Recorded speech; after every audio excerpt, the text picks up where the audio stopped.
avoid saying when you're speaking, because that is a huge turn off and it's enough to subtract marks from your exam.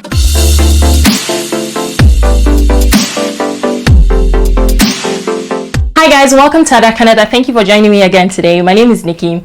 So for today's video, it's one requested video from a number of people. They want to know more about the IELTS, especially for those who are preparing to write the exam but don't know what to expect.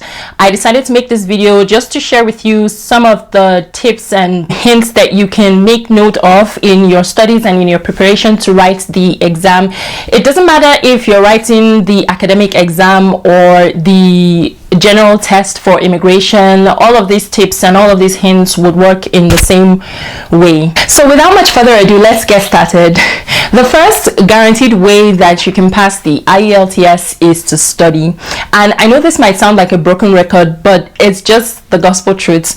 Many people don't understand what the IELTS exam is all about. Some people just want to write it, but some people don't have like that in-depth understanding. Some people don't know how to tackle questions. Some people don't know the main or the real info involved, and one of the best ways that you can guarantee yourself a deeper knowledge of what the exam entails is by studying for the exam. And now I know that there are some of you out there who might think that because it's English you probably don't need to study or don't need to do much with regards to the exam because it's just English. What could possibly be so difficult about it? But what I always like to advise is, regardless of whether your lingua franca is English, regardless of whether you studied in English all your life or not, it's always important to study for tests like this, because sometimes you might feel that you know something, but then life decides to humble you, especially in an exam situation where there's so much tension and anxiety in the air, and you figure out that there are some things that you thought you knew were correct, they actually aren't correct. So I always tell people, in as much as you feel that you're so good in English and you speak English on a day-to-day basis, it's a different ball game when it comes to an exam situation. I've been there before, and so I know so much, and I know enough to tell you that it's always important to study.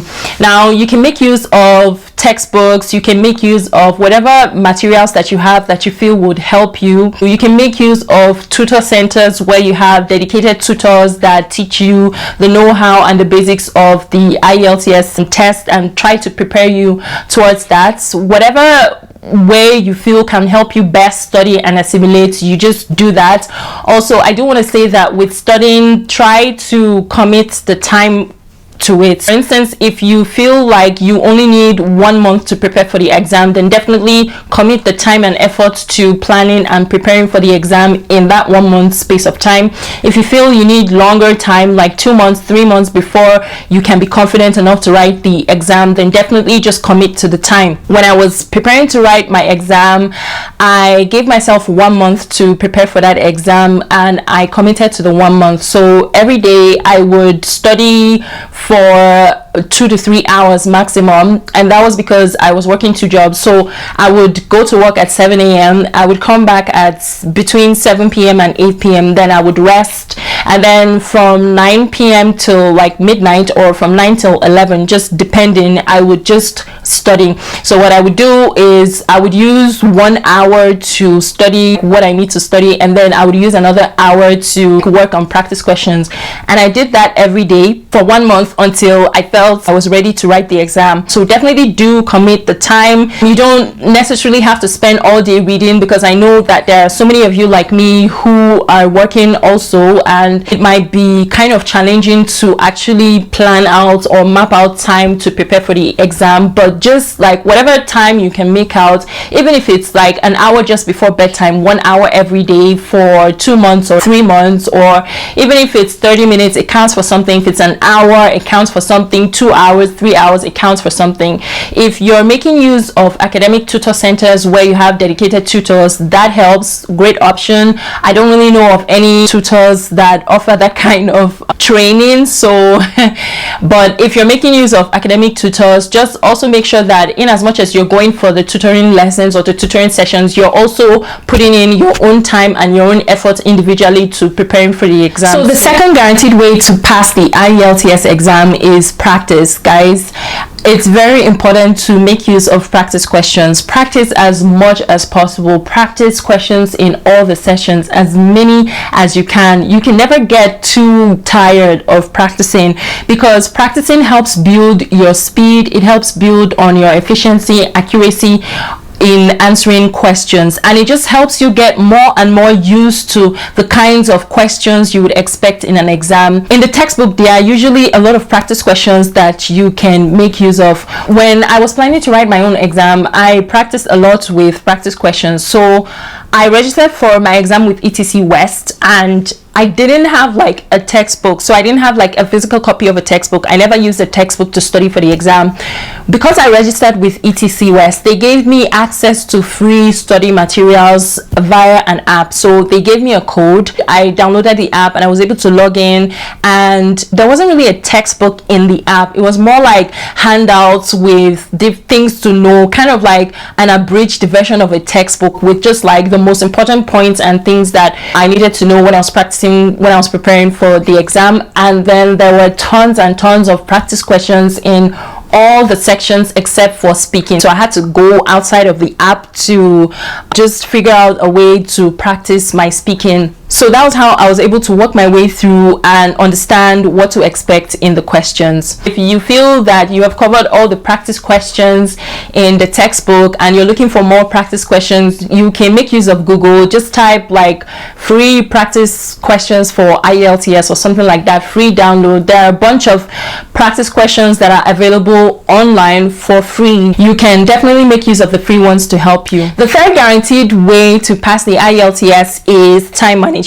And this is just kind of like piggybacking from my second point where I talked about making use of practice questions to prepare yourself for the test. So when you practice questions, you can set timers because each section is 1 hour. So if you pick a practice set for listening, set a timer for 1 hour and work your way through all the questions, and always just be mindful of the time. Try not to cheat when you're doing the practice, because once the time is up, the time is up. They don't allow for any extra seconds or anything like that, and you definitely don't want to still be caught writing or shading answers when the time is up, because you could get penalized for it. So definitely practice at home as many times as you can for 1 hour to help build your speed. This is what helps me, and I know this will definitely help you guys too.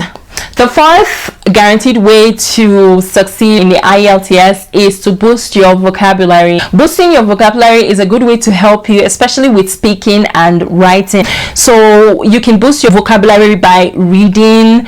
Reading helps you, it makes you a better writer, definitely. You can boost your vocabulary by varying your words. For example, when you're writing, you can read short things. Just use a dictionary when you're reading. If you don't understand anything, try to use a dictionary. You can pick up like a newspaper or a magazine or even a novel or something short, right? Maybe like read 1 page and try to understand, try to take notes of the words that are used, synonyms, antonyms, similes, expressions, figures of speech, and all of those things. It definitely goes a long way in helping you with your IELTS exam more than you think you know. The fifth guaranteed way to pass the IELTS is to be positive. In as much as you have prepared for the exam, in as much as you know there's always that exam fever, exam tension, and exam anxiety, just try to stay positive. I do want to encourage you to not let your insecurities cloud your judgment when you're in the exam hall. Just try to like keep it at a low level and just do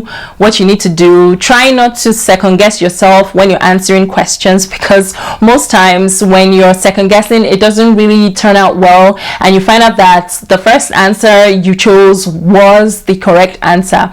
So try to be positive, try not to project any fears into the exam, because it's not going to help you focus or concentrate. Okay, so for the hints, we'll start with listening, because when I wrote my exam, listening was the first. So one thing with listening is you want to make sure that you are paying close attention to detail. It's all about attention to detail. That's just like the simple way to put the listening part of IELTS. Pay attention to the details, pay attention to the names, addresses, places, states, time, even numbers, even figures, like just those little things that are very easily forgotten. Those are the things that you end up seeing appear in the exam. They only play the recording once, so you have to make sure that you're listening attentively. Try to push out anything that is going to make you feel distracted and not be able to concentrate. Push it to the side and just focus and give your all, because they will only play the recording once. And after they play the recording, you would have to answer the questions for that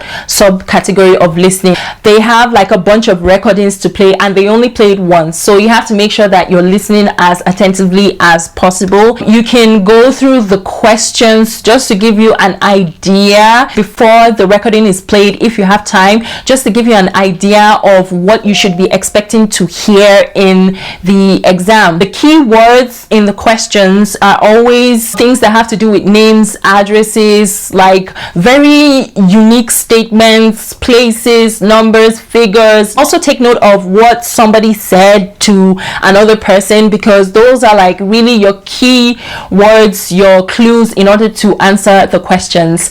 And then for the reading section, again, it has subsections. There are so many of them, and basically it's just comprehension. So you have like a passage to read and you will answer a set of questions after each passage.